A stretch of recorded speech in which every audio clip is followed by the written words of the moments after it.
ایک اور بات بھی ذہن میں رکھنے کی ہے کہ ہم لوگ معجزہ، کرامت اور استدراج میں فرق نہیں کرتے۔ کرامت کو معجزہ کہہ دیتے ہیں، معجزہ کو کرامت کہہ دیتے ہیں، ان کے درمیان ہم فرق نہیں کرتے۔ معجزہ کسے کہتے ہیں؟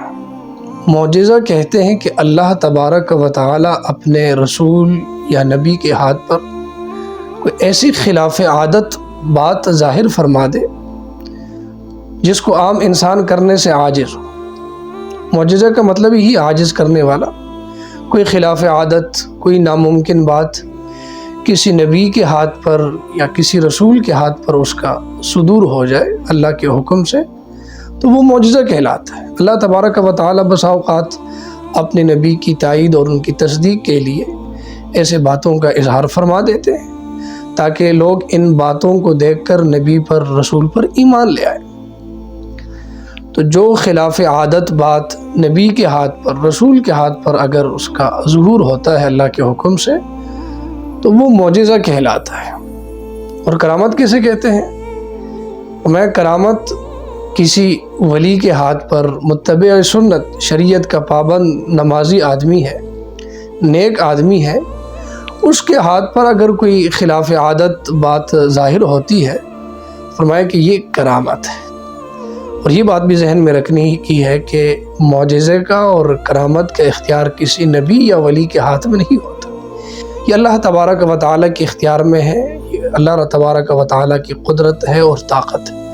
کوئی ولی یا نبی اپنے اختیار سے کوئی معجزہ صادر نہیں کرتا، یہ اللہ ہی کے حکم سے ہوتا ہے۔ تو معجزے کا تعلق نبی کے ساتھ ہے، کرامت کا تعلق ولی کے ساتھ ہے۔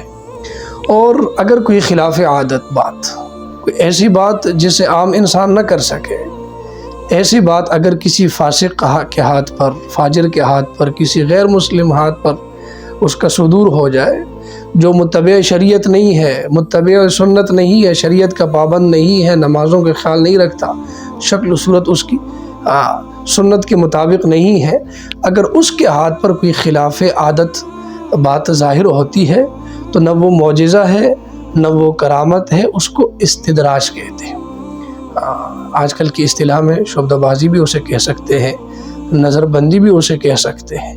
تو معجزے کا تعلق نبی کے ساتھ ہے، کرامت کا تعلق ولی کے ساتھ ہے، اور استدراج اس کا تعلق کوئی فاسق ہو، کوئی فاجر ہو، کوئی بے نمازی ہو، شریعت کا پابند نہ ہو، کوئی غیر مسلم ہو، اس کے ہاتھ پر کوئی خلاف عادت بات صادر ہو جائے تو وہ استدراج کہلاتا ہے۔ ان تین باتوں میں فرق رکھنا بہت زیادہ ضروری ہے۔ ہم لوگ لاپرواہی کر دیتے ہیں، غلط فہمی بھی ہو جاتی ہے، بسا اوقات معلومات بھی نہیں ہوتی، تو ان باتوں کو ذہن میں رکھنے کی ضرورت ہے اور ان اصطلاحات کو پہچاننا چاہیے۔